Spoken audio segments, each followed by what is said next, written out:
Well, welcome along to the last session of the day.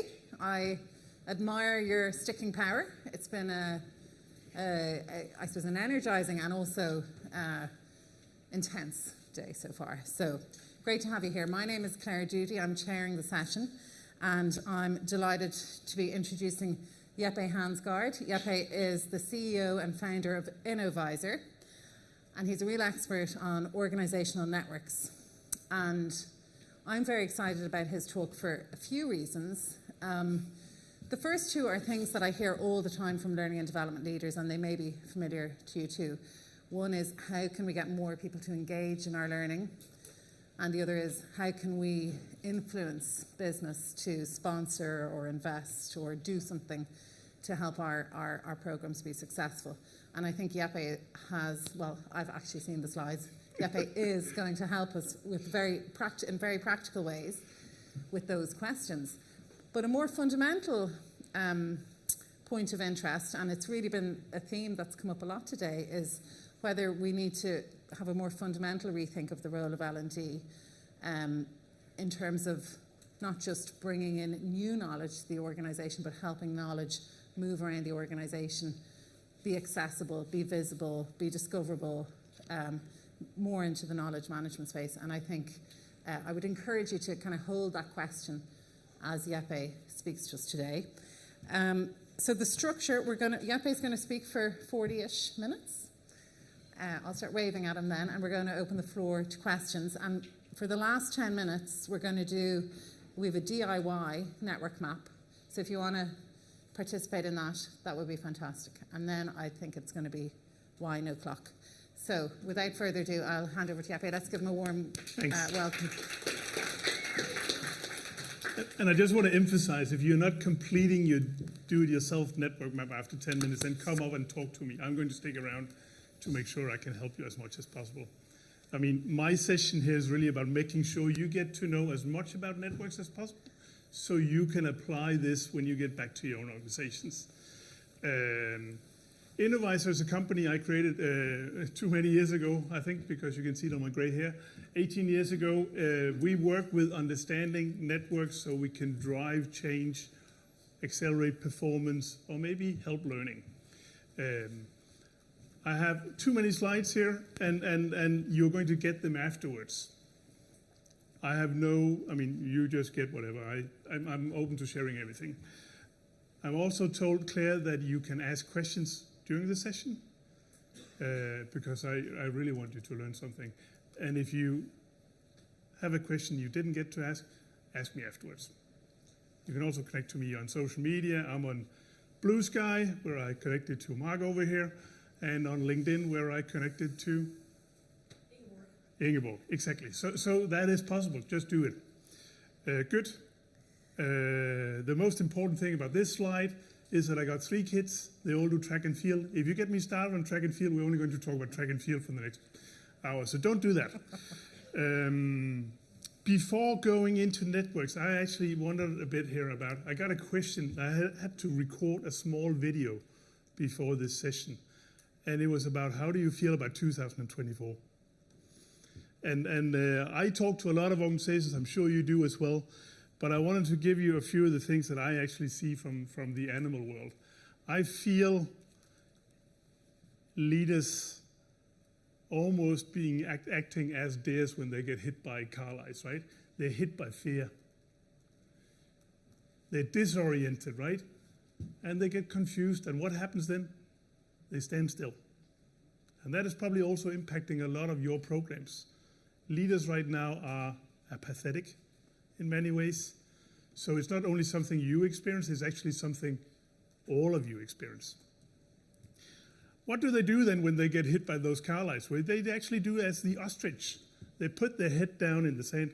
And by the way, this is not a real thing, the thing with the ostrich. When I wrote an article about this, I actually looked it up, and they don't do this.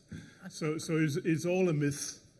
But when you get hit by the ostrich fish as a leader, you try to avoid talking to the employees. So if it was you as a learning and development manager, if you suddenly feel your leaders are not really around, that could be the reason. Or they ignore your emails. or they forget that they had a meeting with you, or to respond to whatever, right? So this is what's going on out there. It's all human, or if not human, then animal.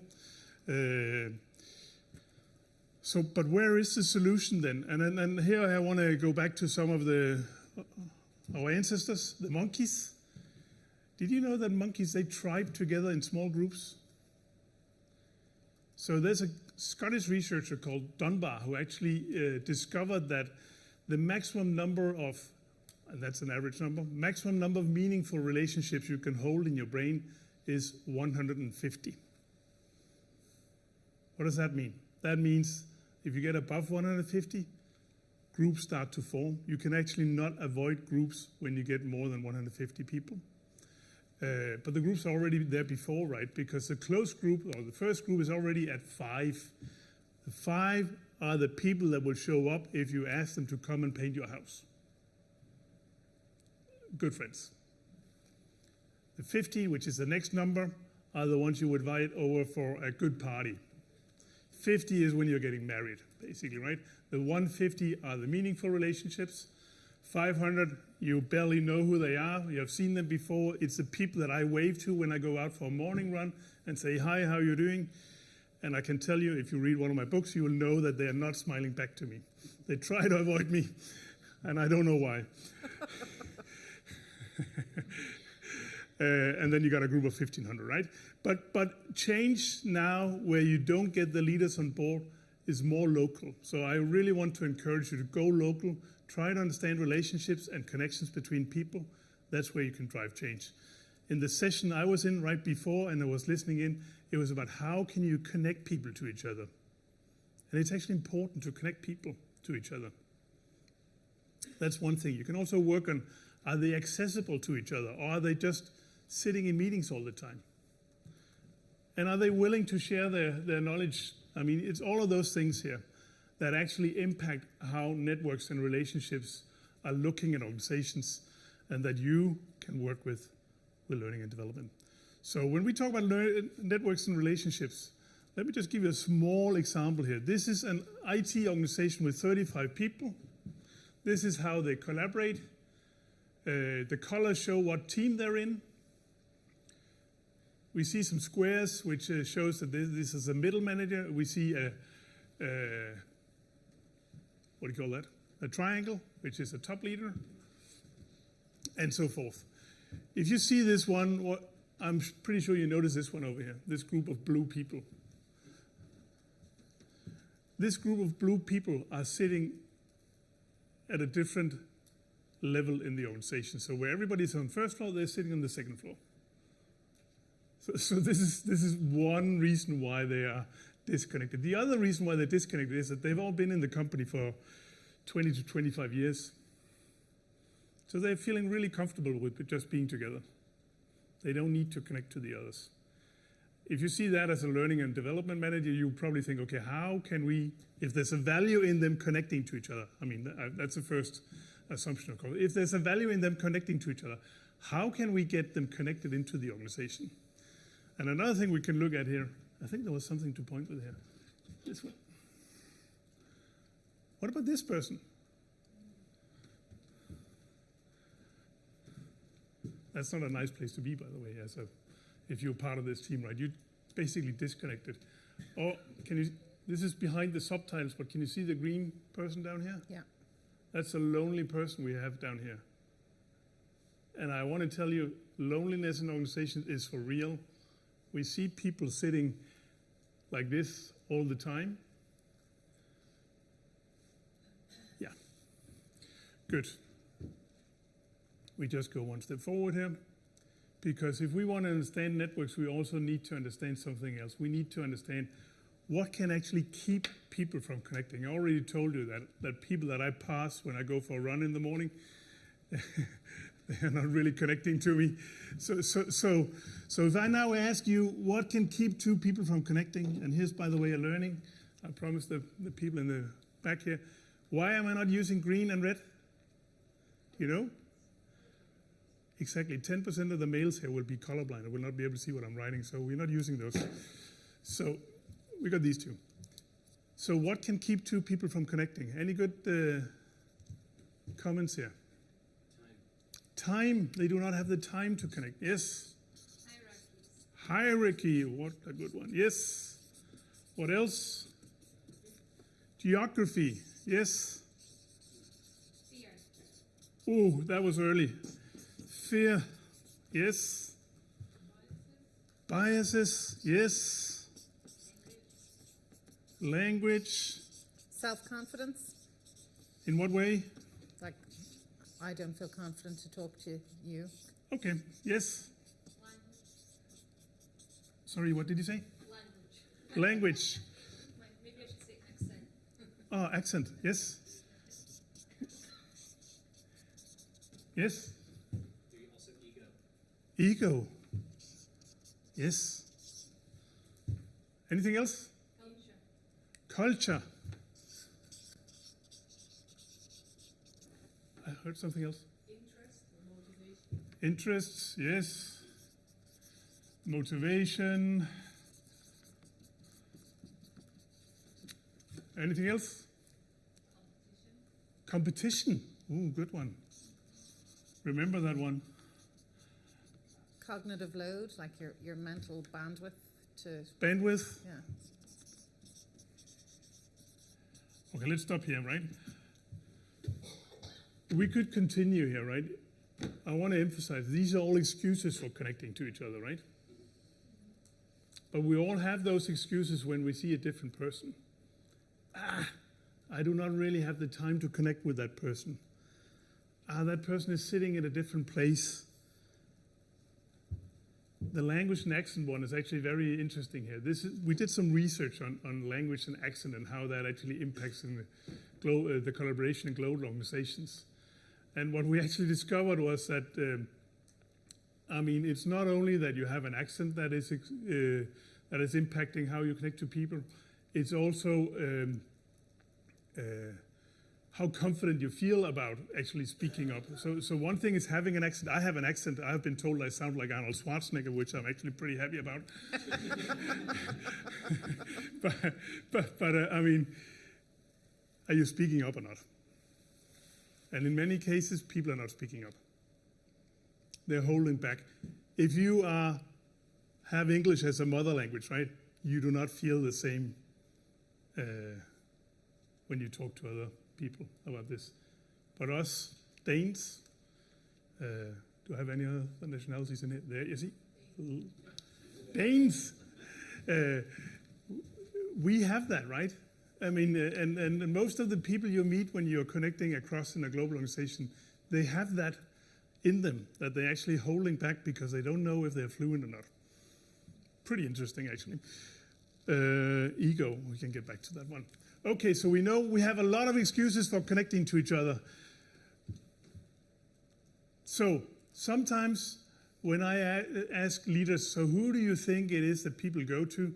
They have 3 misconceptions about who they think people connect to, which has got nothing to do with what we normally see, but they think the people that people connect to must be the most tenured people.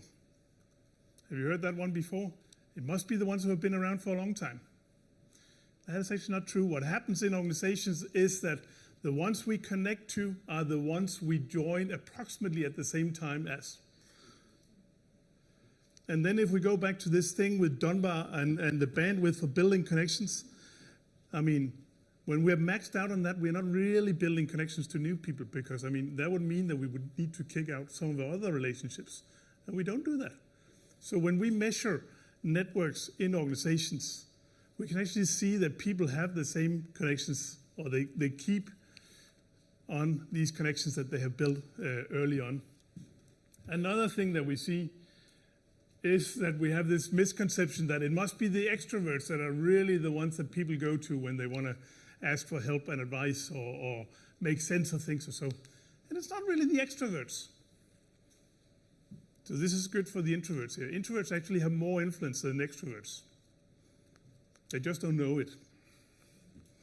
And why is that? Well, it is because when people want to talk to someone, they want to talk to someone that actually listens to them and doesn't just break in when they have a small second to do that. And then the last thing that a lot of leaders think is actually driving connectivity in organizations is that they think the high performers must be the ones with the biggest connectivity. Again, that is not the case. Actually, in the same second you appoint someone as a high performer, you take them out of the informal networks. It's an us and them dilemma we're actually talking about here. So remember that. We got some, oh, it's not up here. I could see it on this slide. I could. Anyways, so what is it that connects then instead? I have a 2x2 here. It comes from a very great article called The Competent Jerks, Lovable Fools, and the Formation of Social Networks. If you want to ask another person for help and advice, where would you go? Would you go to a person that is unsympathetic, sympathetic, a person you feel is competent, or a person you feel is less competent? Can we just agree that you will probably go to someone you think is competent and sympathetic? And you will probably not go to the less competent and unsympathetic individual. I met 2 people in the last 17 years that said they wanted to go to a person down in that quadrant. So I'm just assuming you don't. Good. So number 1 is really a person we would like to get in touch with here. It's a sympathetic and competent person. The question now is, now number 1 is not an option. Where do we go? Do we go to, and I want to see hands here, do we want to go to the sympathetic, less competent person? How many would do that? The Danes are saying, no, only one of the Danes. Yes? And how many would go to the competent, unsympathetic person? Okay, we're about the same, I can see. So the thing is, 70% will actually go down here. 70. 70. Wow. And 30% will go over here. This is crazy for learning, I tell you. Because we do believe that, okay, when people are competent, then of course people are reaching out to those people. But they don't.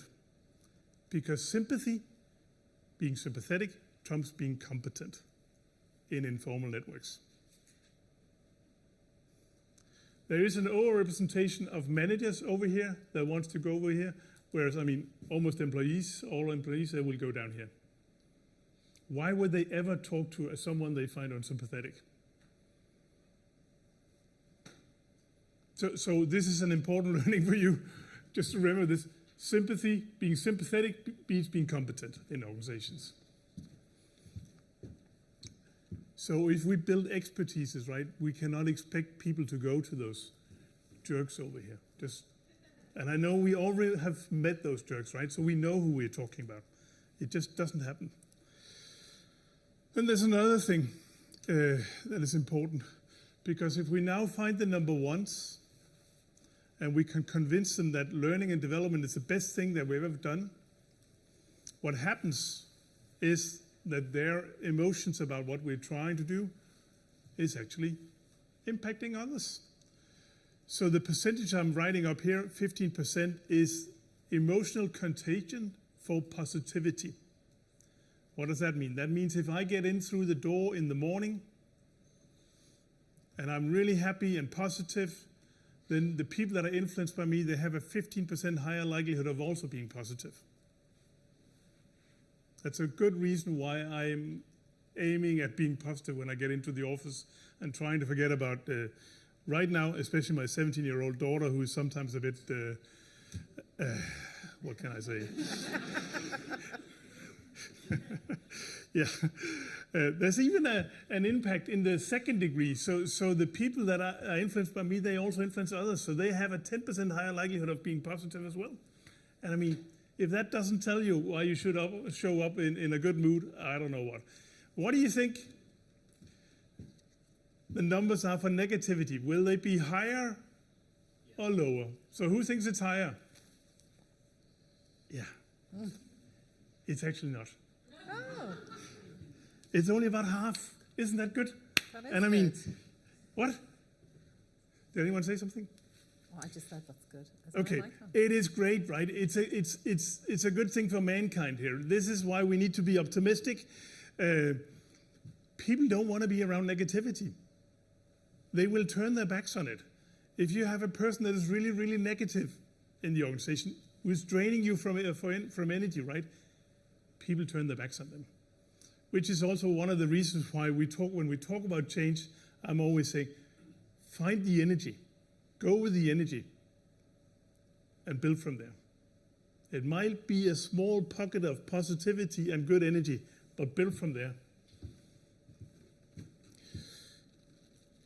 If you really want to read a good book, then read that book that is down there, Connected, The Surprising Power of Social Networks and How They Shape Our Lives. There's a brilliant TED video on this as well. Brilliant book. You get the slides afterwards, so otherwise you can, I hope. Can we fix that? They do get the slides, but it's called Connected, The Surprising Power of Our Social Networks and How They Shape Our Lives. Good.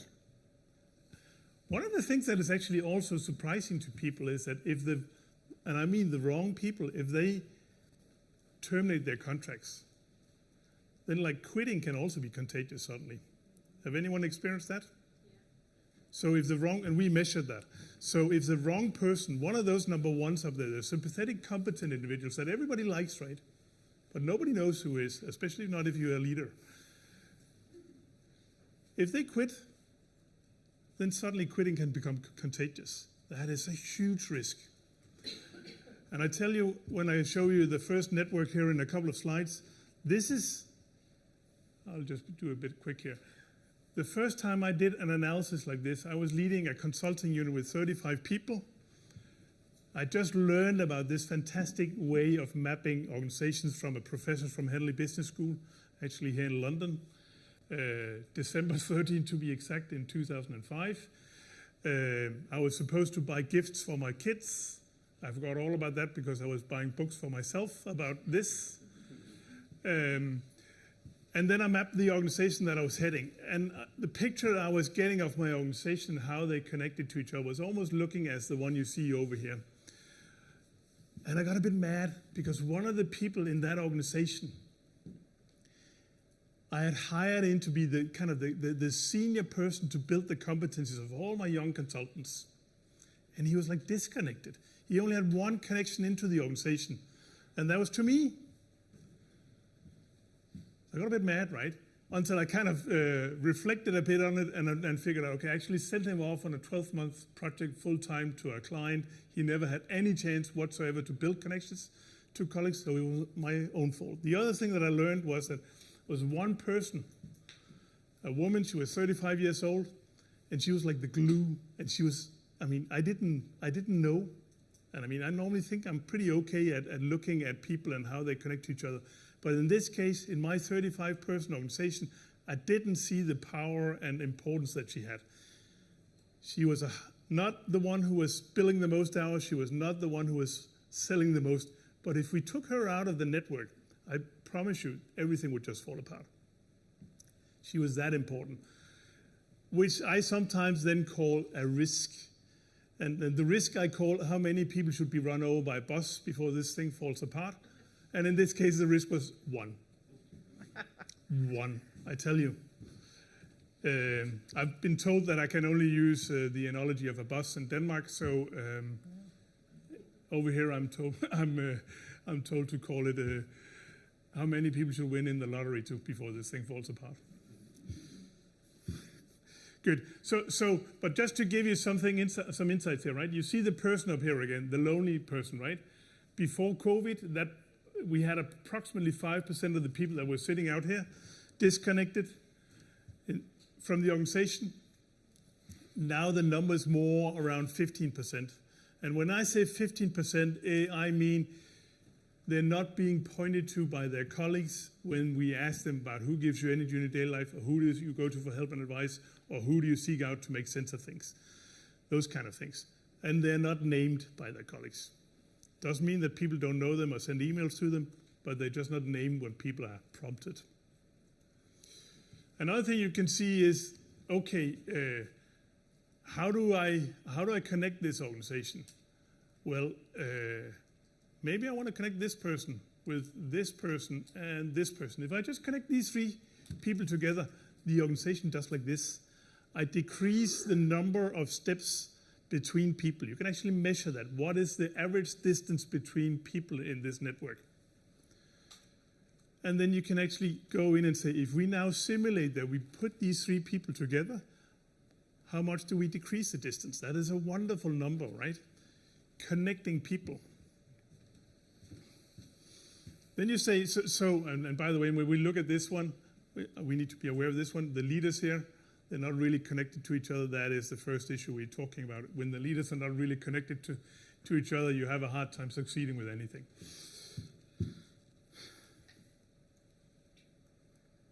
I'm just looking at our watch. I'm doing okay, I think. We're good. Good. Okay.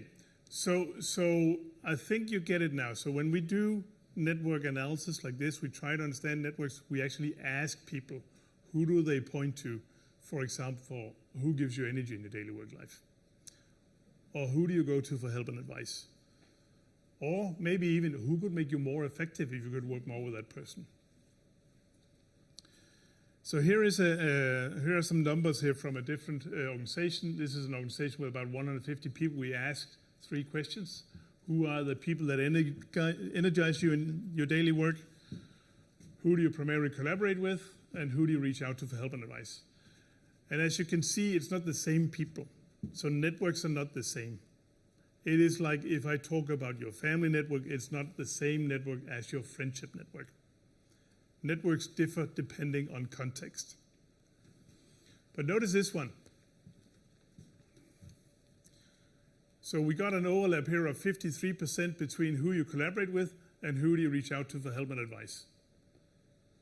That also means that about 47% of the people we reach out to for help and advice are not someone we collaborate with on a daily basis. So what do we do then? How do we find the people we reach out to for help and advice? This is where learning specialists have an opportunity, right? Because they need to make sure that people are talking to the right people over here.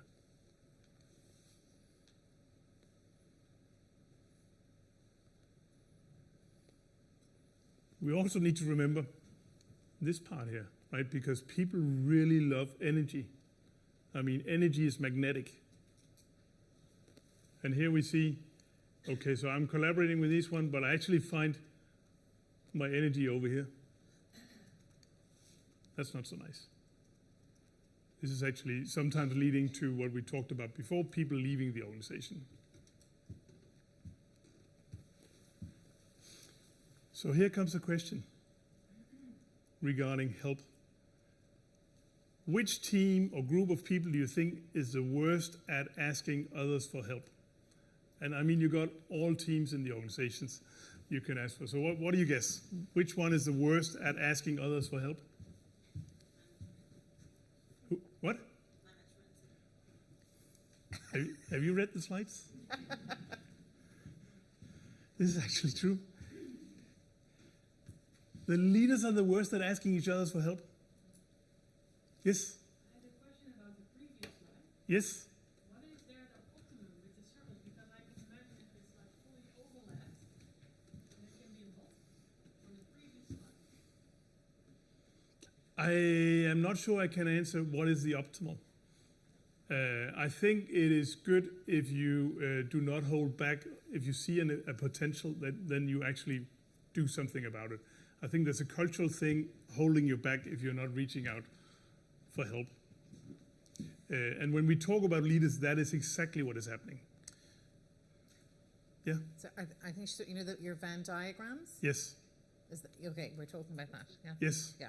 So because if we look at the 2 circles with the leaders here, right? And I think it depends a bit on the team here. So if we have a circle that says this is how we're looking today, these are the people we are connecting to. But then we had this other one, which I don't think we had in the Venn diagram, who could make you more effective. You want the overlap between those 2 circles to be as high as possible, right? You don't want barriers for people in asking each other for help. This is where leaders have the biggest barrier of all in actually asking each other for help, even though they think there's a potential. Does it make sense? So in some cases even, actually in many cases, when we do this with leaders, they actually point to each other. So James points to Jill, and Jill points to James, and they say they see a potential in connecting more with each other, but they don't do it. This is where we become very intentional in our facilitation and say, okay, James and Jill, you go outside for 5 minutes and then you come back to us and you tell us what are you going to do about it tomorrow.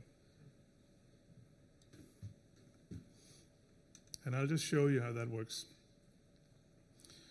Because you can actually map networks in many ways. And one of the things we often do is that we look at leadership groups. As I already told you, leadership groups are the worst at connecting to each other.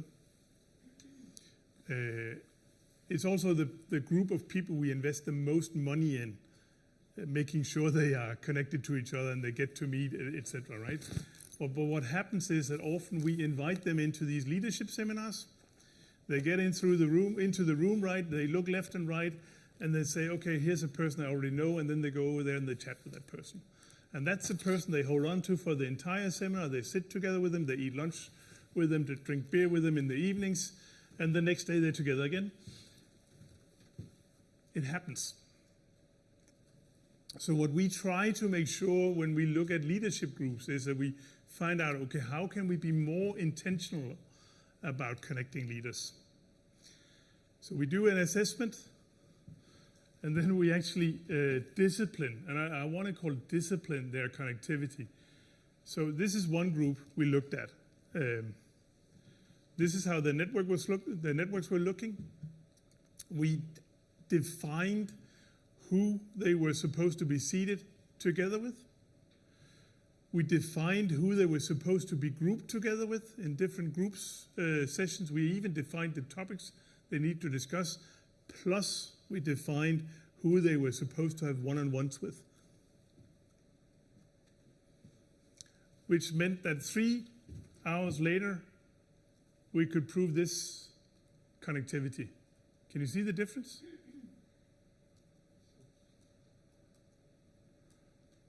Which actually moved them when we benchmark against our benchmarks here, right? We moved them from being what I call in the woe zone or worry zone into the win zone, just by doing this facilitation here. Yes? Do you have something that says, like, what's the optimal number of strands from this? Like, if you find, you referenced your company that there was that one individual and that was a risk, so in the process of this, if you found, I don't know, one of those circles near the center that's got like 50 strands coming to them. Yeah, so we look at the system, we do not work on the individual. Okay. And it's very important to emphasize that, because I think we're doing it wrong if we look at, okay, you one person, you need to have 17 connections. No, we don't do that. So here's another example, and I'm going to tell you the exact questions we used. This is a technology company with about 12,000 employees. They were about to build a center of excellence at headquarters for 6 different capabilities. AI was one of them. I think there's been a lot of talk about AI today. Analytics, cloud, and I can't remember the others. So they wanted to build that at headquarters. And they thought they knew from headquarters who were the experts in the organization that needed to be in the center of excellence. And we asked them, can we just pause a tiny second? Maybe we can ask the people just 3 questions. And we asked them these 3 questions here. First of all, do you feel involved in this expertise? It's just like radio buttons, right? Yes, I feel involved in AI, or I feel involved in analytics, or whatever, right? Second question, I mean, if you didn't feel involved, you didn't get the second question. Second question, how much time do you spend on this during a normal work week? Suddenly we had an idea about, okay, who is actually involved in this, and we know how much time they spend on it. We actually know the company's invisible investment in 6 new priorities, right? They didn't know that before. That was a crazy number, by the way, they suddenly had. Then the last question we asked was, okay, so who do you see as the expert inside our organization within this field? And this is where they got surprised, because none of the people that were like the top ranked person for the expertises were someone they knew. None of them.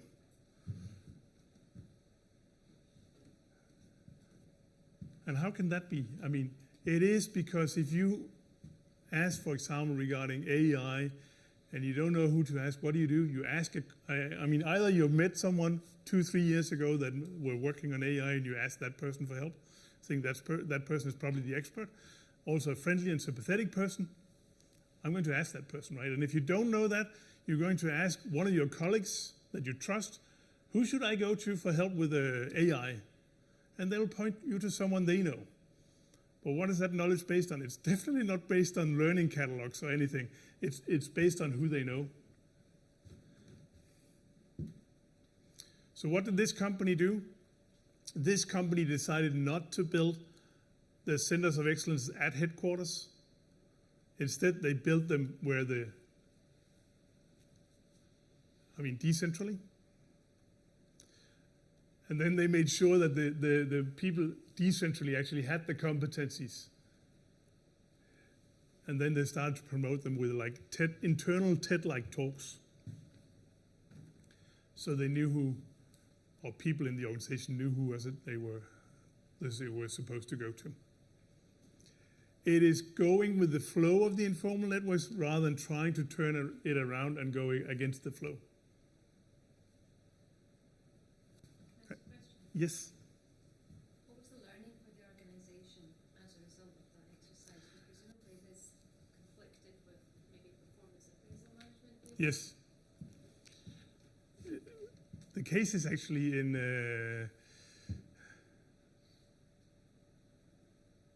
I think I have the case in one of my books. Anyways, the learning from the organization is that people connect to other people than you actually expect. And that the learning they build up over time is very powerful in who they actually reach out to afterwards. And that you cannot just create something formal, you cannot just formalize a structure and then expect the people to adopt it. So they went with the informal structure. Did I answer your question? I'm trying to get a bit beyond that into how did the organisation change as a result? Apart from this location decision, did they do anything differently afterwards? Did they start to look at performance appraisals differently to get a closer fit? Yes. So that managers really start to understand They needed to look at this in a different way. Exactly. Yes. Yes. I think I have written a brilliant article about this.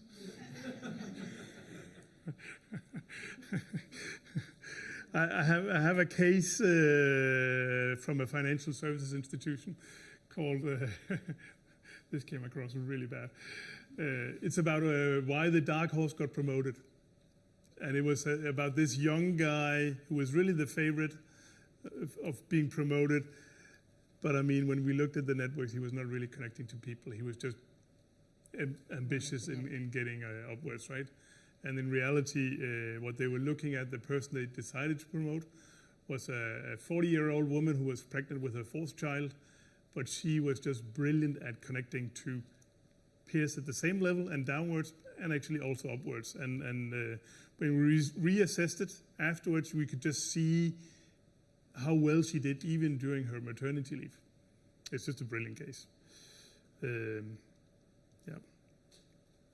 Brilliant article. Sorry.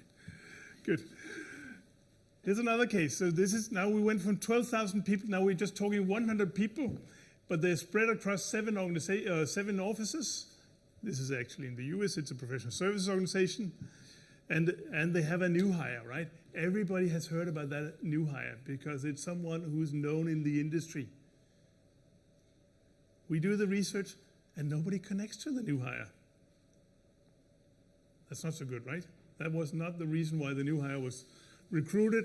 So we had to look into why were people not connecting to him. It had nothing to do with the locations. I mean, everybody was working from 7 locations, right? So it was not that. Actually, 50% of them were working from the home offices. It was not that. What it actually was, it was two things. One thing was actually that everybody thought he was so busy.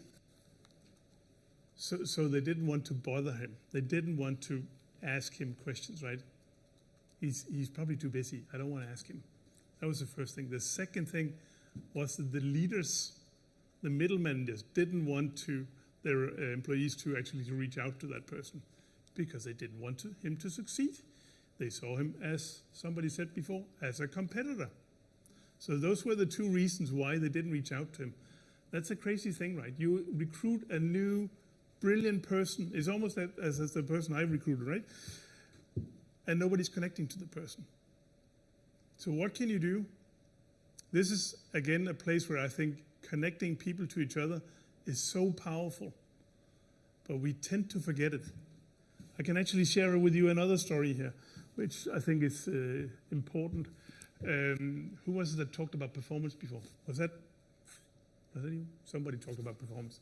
So we work with a biotech company, about 9,000 people, and they asked us to add performance ratings to this network here to see if that showed us anything. And what it showed was that the high performance connected to the high performers in this organization, the solid performers connected to solid performers, and a bit with the high performers. Who do you think the newcomers connected to? The newcomers. The newcomers and the low performers. Because the low performers had time, right?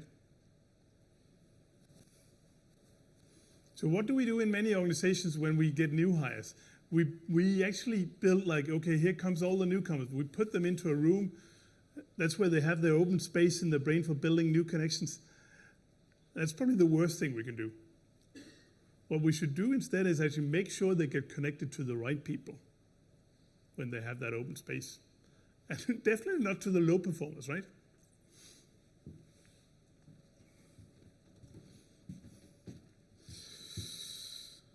Yes.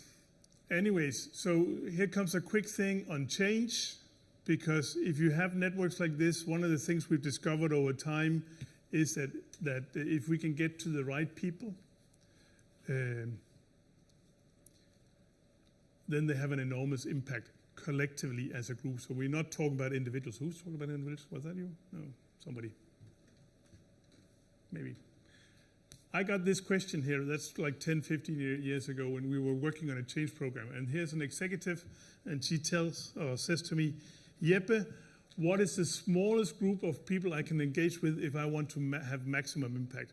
I mean, there is a lot of talk about, okay, if you just get in touch with 25% of the people, but I mean, nobody can be in touch with 25% of the people. You do not have time for that as a leader, right? So, but what is the smallest group of people I can engage with to have maximum impact? We did some research on that, and I mean, and this is what we've basically been repeating for the past 10, 15 years. What we discovered is that if we can get to the right 3% of people, the colors are pretty bad on this one, right? This is a group of 100 people, this isn't just an illustration, but if we get to the right 3% here, we can actually maximize impact. The way this works is that we're not looking for the ones with the maximum impact as individuals, we're looking at the system. If we want to cover the entire system, who is it that we need to engage with? Who is it that we need to activate? We call it the 3% rule, and you can look it up at hashtags, and you can read book about it. We got a page about it on our website. It is pretty well documented. Every single time, if we find the right 3%, they have an impact of up to around 90%. I want to emphasize here that when we talk about this number, we have filtered out leaders. Leaders are typically around 10 to 12% of the organization, and they typically impact around 50% of the organization, which also means that if you're driving change only through the leadership ranks, it's going to be like flipping a coin, your chance of success. Top-down doesn't really work. And before anyone asked me about culture, we have been looking at this in more than 70 different countries. And it's basically the same. I think it's a human thing. It's just like the monkeys. If you now know those 3%, what is it then that you do different when you do change? And this is a simple model. It says formal over here. It says informal to the right.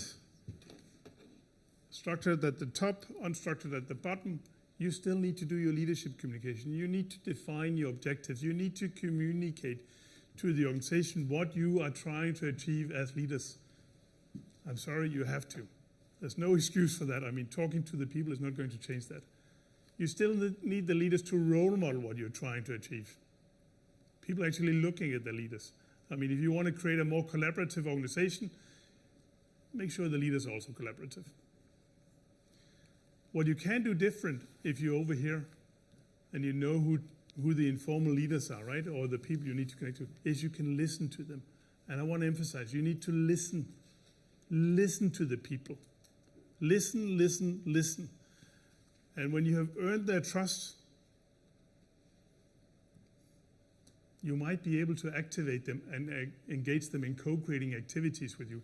The best thing you can do is actually to turn them into insiders on what you're trying to achieve. If you can turn them into insiders, they're going to help you down here, because here all their colleagues are sitting. This is what we in the old days called the water cooler. But when they talk to each other, right, when they try to make sense of what is going on, they ask, of course they listen to the top leaders and they see how the leaders move around, but above all, they talk to the number ones we showed you before, the ones that they find sympathetic and competent. And when all of that makes sense, this is where the change happens. Yes? I have a question. Yes. When, with your 3%, Yes. your 3 people on the previous slide, Yes. are those 3% kind of agnostic to the change, to the topic of change? So it doesn't matter if, like, it's AI, you need technical influencers. It's based on finding the people who are most connected. They just have regardless the of influence topic. inside the informal networks. You can, of course, drill it down and say, okay, I want to find. So what we sometimes do, for example, let's say we talk AI, we say, I want to know.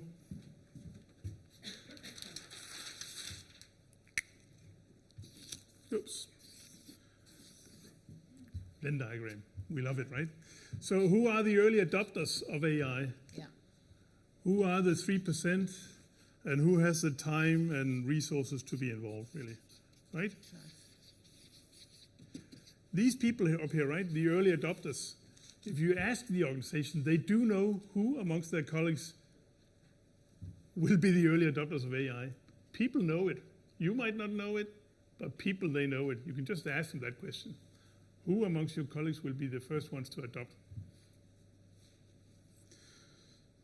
You can also ask them if they have time and resource to be involved. And you also know then now who has got the influence, right?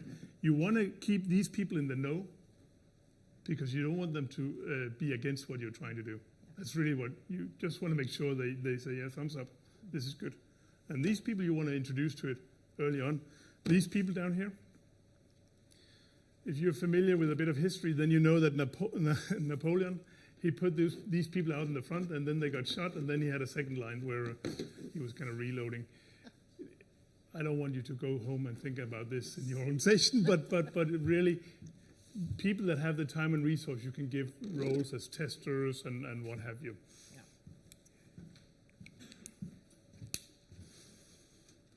So if we know now who those people are, right, what is it that we need to do? Well, of course, we need to identify them, but we also need to plan how we work with them. So we need to figure out, how do we communicate to them?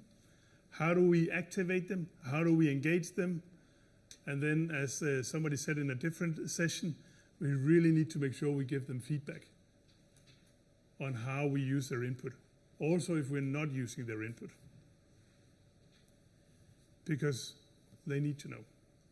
That's basically the way you ensure the maximum impact in the informal networks. There's a good book on this that somebody wrote, that was me, that you can read. Are we moving on to questions? Yeah, because I exactly used 40 minutes now. Oh, yeah. We've 20 minutes. Good. Okay. Great. Well, thank you very much for that. Let's open the floor to questions. Does anyone have a question for Jeppe? Okay, we can have a mic down here. Just if you don't mind holding for the mic, because it won't get picked up on the recording. Yeah. And just for that final slide that you were on, in terms of like engaging these informal leaders or influencers in the Yeah. network, companies are always looking for like repeatable or measurable outcomes. So how do you avoid like falling into formalizing these informal networks? Like if I'm trying to find someone informal and say, I want more of that, but I need it to be measurable, I need it to have repeatable outcomes, then it suddenly like just becomes another formal structure and maybe decreases their influence because they're now seen as someone being forced upon them rather than an informal influencer they go to. Exactly. How do you walk that line? It's a good question. I mean, first of all, I don't want you to give them a yellow T-shirt where you say, okay, now you are part of the group that will drive everything, right? It requires a certain informal structure when you actually talk to them. And in most cases, we, again, look to conversations, informal conversations, fireside chats, and so forth. In one case, we had a CEO who invited people in for beer on a Friday just to talk to them. I have a brilliant case from a Danish company that is producing bricks. Some of you might know it. But the CEO actually made sure that he was in contact with them when he was traveling around the world. So rather than just making sure that he was talking to the managers and then having a town hall meeting, he did something else. He actually met with them before talking to the managers. Try to understand what is on your mind, right? Got the difficult questions. Then he had the meeting with the leaders. That actually helped him have a better meeting with the leaders. And it also helped him have a better town hall meetings while he addressed the tough questions right up front. Right? I mean, it's about people again, right? You need to talk to them. And can you measure it? Yes, you can actually measure it. And you don't need to measure all of it. We do so then look at like somebody called it a Menti poll, yeah. Menti poll, but then only do it on the 3%. You don't need to do it on the entire organization, and do it more often. Any more questions?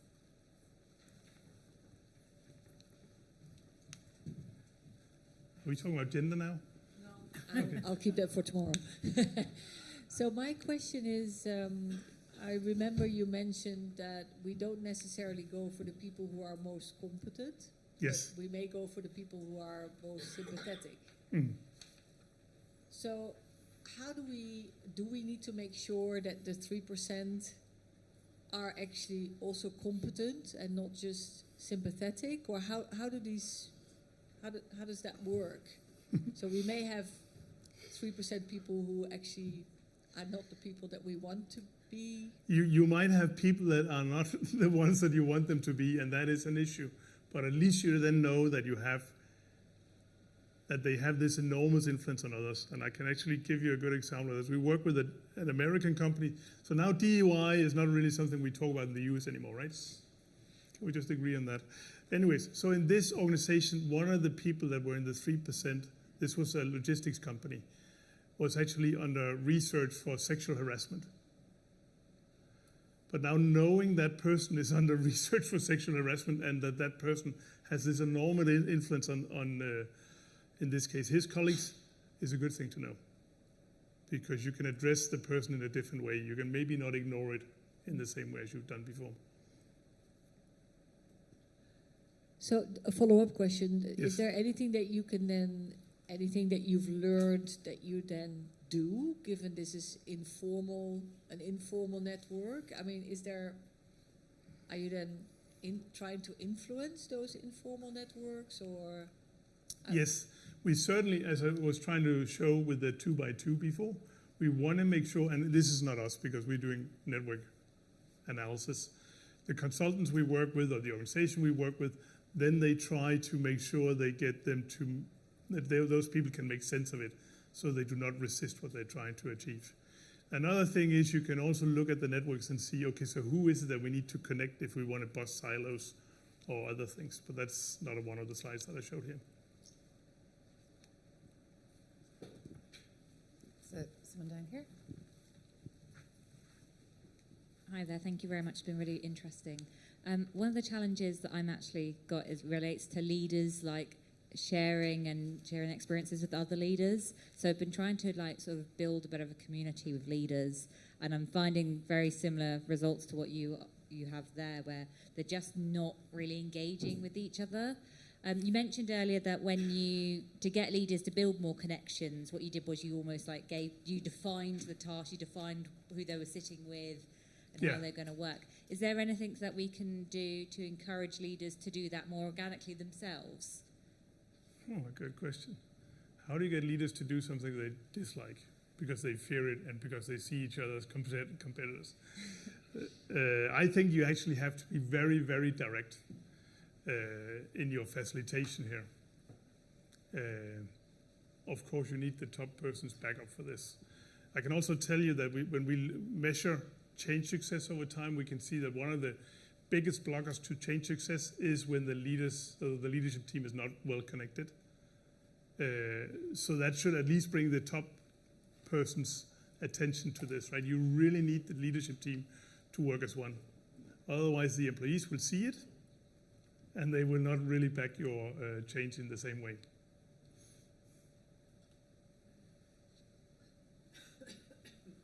Any more So questions? can I ask, just say one more thing?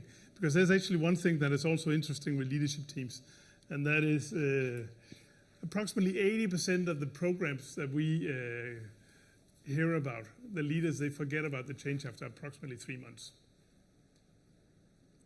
That is also not really helping your success, I can tell you. So how do you find measures that are so frequent that you can sustain their attention? I think that is really important. So for metrics, I mean, you need to get below 3 months frequency. I have a question about the contagion effect. Yes. Which you told the story that, like, you know, when you're coming to work happy, it has a bigger impact than if you come in a negative mood. It has less of an impact. Is there a way that learning and development could think about leveraging the contagion effect, say when they're launching a new program and they want people to be positive about it? Can you kind of manufacture that contagion if you get the right people? Or is that statistic primarily? I think you can, but you need to find the energy. Yeah. You need to find those magnets of energy, right? If you can find those magnets and use with them. I think we spend in change, I think we spend way too much time talking about resistance, to be honest. I think we should talk much more about energy and the magnetism that it actually gives us. I mean, I'm sorry, but really resistance gets way too much. Resistance is a terrible word because it's very blaming. Yeah. Any more questions?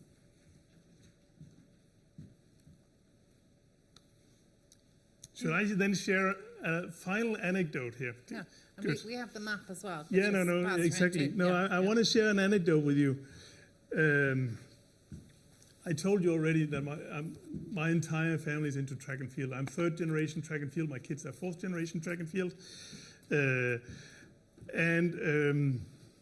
When my son was 10 years old, he's 23 now.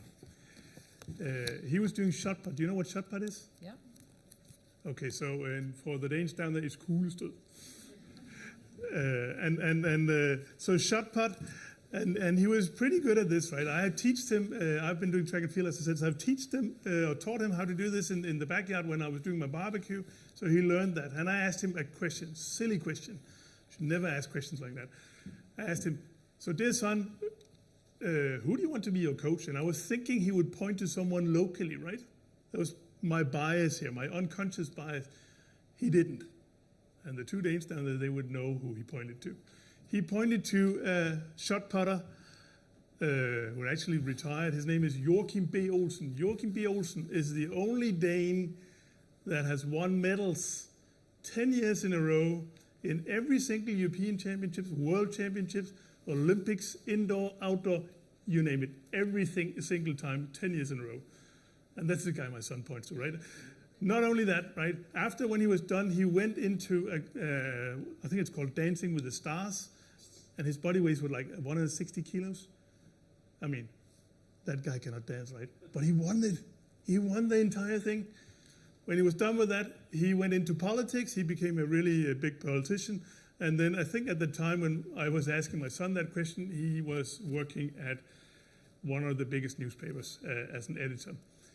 This guy's out of this world. And of course, my son points to him, right? So what do? I think, okay, why did I ask that stupid question? So I actually call Joachim, try to get through all the telephone channels, right? And then he says, when I get through to him, I tell him, "Hi Joachim, we do not know each other." I told him the story about my 10-year-old and said, he's doing shot put, he's okay. Is there any way I can get you to talk to him for 5 minutes maybe? And then he said, "Well, do you know what? Nobody has ever asked me for help in Danish track and field." And he ended up with being my son's coach for 3 years. He came every 5 to 6 weeks and coached him for 2 hours. So I mean, this is my final piece of advice. I mean, ask for help. Always ask for help. People like to help, right? We actually did some research on this also in a pharmaceutical company, A/B testing. We asked people, and this is R&D, I say R&D in pharma, right? How many of you will ask a colleague for help if you face a complex problem? 1/3 would ask a colleague. 2/3 would actually just work on it themselves. Then the other question we asked to the other group was, how many of you would help a colleague if a colleague asked you for help with a complex problem? 2/3 would help if a colleague asked for help, right? So this is the opportunity here, right? Make sure you ask for help if you have a problem. Always ask for help. This is what I actually tell leaders all the time. Ask for help. You will get the help. I mean, the odds of getting help are pretty big.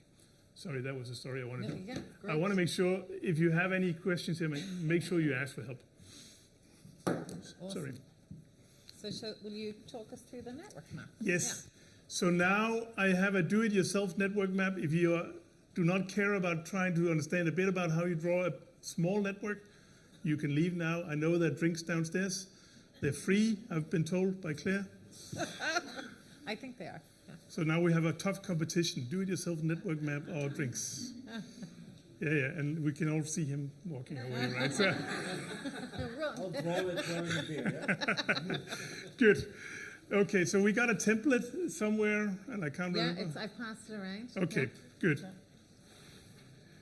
If you have a small project of your own, then list your 15 most important individual stakeholders. And I'm now saying individual, so we're looking for names here like Jesse, Jill, Jeff, whatever, right?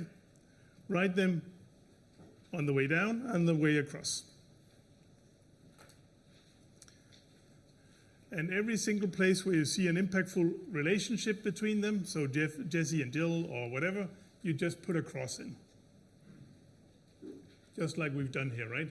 We simplified it a bit, so we only had 5 here, right? I think you got 15 in the yes? An impactful relationship between them. Yes. Actually, no, it is actually going from here to here, right? From this person, so, because impact is actually one directional. It's not necessarily two directional. Yeah. And when you ask what this influence is also one directional, collaboration is typically two dimensional. Sense making could be many things. Good. So when you get this, then you have, and you cannot finish this now, you can do that later. You sum up here at the bottom, where are the most crosses, right? So here we've summed it up. D has got 4 crosses. I then take. And sorry, one more question about the impact. So where there's an impactful relationship means I have an impact on you, or Yes. you have an impact on me. Yes. So I might need something from you, or you might be my manager, or In Yeah. your perception. Just Yeah. remember it's in your perception. yeah. Yes? Quick question. So is it what I believe, is it the impact I believe someone has on someone else? Yes, you all have those 15. Or is it the impact that someone else must have on someone else? It's what you believe, those 15 people, how they impact each other. So it's your perception. Is your It's a perception. Yeah. It can only be your perception unless you do a survey. Yeah, so we start with the do-it-yourself network map is your perception. Good. Then you take the one that has the most, D, put a post-it note up, and then you say, okay, so who does D have connections to? So A, B, C, and E, right? So you can basically just put them up here and here,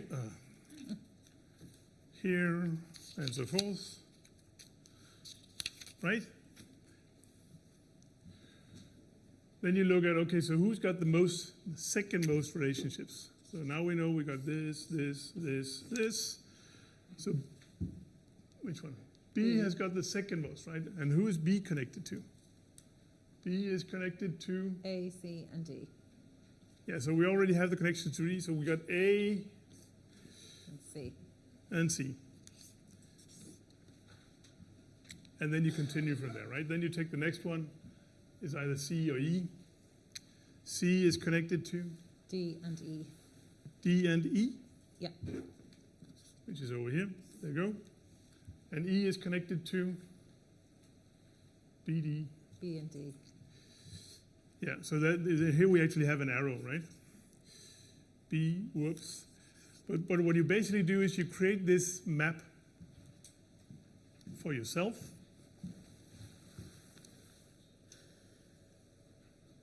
And then you share it with a colleague. Because we start out with your perception, but by sharing with a colleague, you can actually hear, do they see the same world as you are seeing?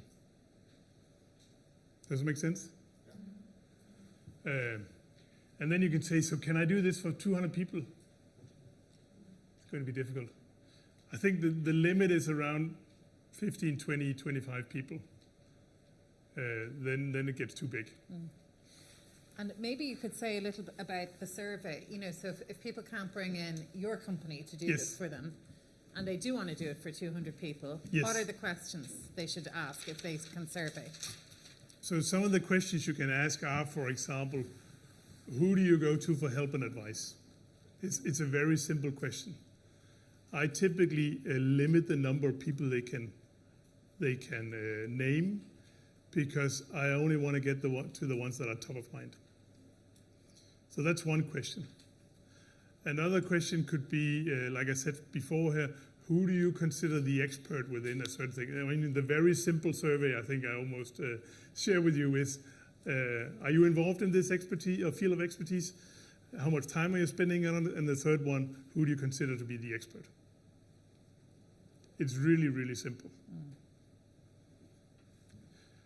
But otherwise, it is peer-to-peer identification, so you need to think about what is it that you want to uncover. Is it, for example, who could make you more effective, which is a very powerful question, I can tell you, especially when the people that are pointing to each other are not talking to each other, which happens in around 10% of the cases. It's a great way for sourcing like change ambassadors, Yeah. subject matter experts. Yeah. Yeah. And I mean, if you don't want to do the analysis, just make it a habit to ask people when you have meetings with them, Yeah. because that will also help you understand what is going on in the organization. And I have to admit, I mean, you will not know what is going on in the organization. We all have blind spots. Yes. What if you already influence the people? What if you invite them as advisors to the leadership meetings, management meetings? Will that work, or will you then single out them? I think the very important thing is that you don't want leaders to impose something on them, because that doesn't work. It is a dialogue. It's a conversation that we're talking about. So, I mean, there's no one answer to that. It really depends on your leaders. I've seen both. I can also say that within some organizations, there's a very big British energy company headquartered here in London, where at headquarters, you cannot do that. In the affiliates, you can.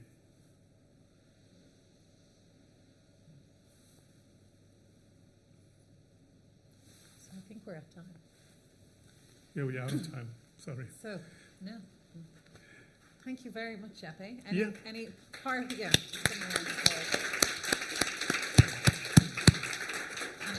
I think you've kindly offered to Yes. take any questions if anyone wants to come up and ask you your advice. Yes. I mean, I am very vocal on social media, and I post about everything, including track and field, and my kids. So, I mean, Great. Thank you all if very you much. can accept that, then please connect.